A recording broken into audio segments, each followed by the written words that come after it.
Yamakanamardi police ಠಾಣೆ ವ್ಯಾಪ್ತಿಯಲ್ಲಿ ಬರುವ ಪಾಶಾಪುರದಲ್ಲಿ ಕಳ್ಳತನ. ದಿನದಿಂದ ದಿನಕ್ಕೆ ಕಳ್ಳತನದ ಪ್ರಕರಣಗಳು ಹೆಚ್ಚಾಗುತ್ತಿದ್ದು, ಸಂಬಂಧಪಟ್ಟ ಪೊಲೀಸ್ ಅಧಿಕಾರಿಗಳು ಗಮನಹರಿಸಬೇಕಾಗಿದೆ.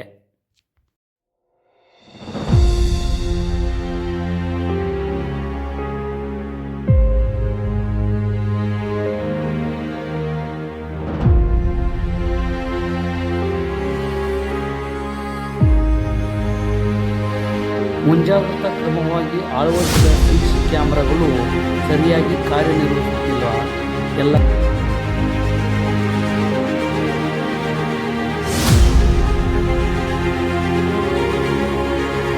ಇದರಿಂದ ಸಾರ್ವಜನಿಕರಲ್ಲಿ ದಿನದಿಂದ ದಿನಕ್ಕೆ ಆತಂಕ ಹೆಚ್ಚಾಗಿದೆ.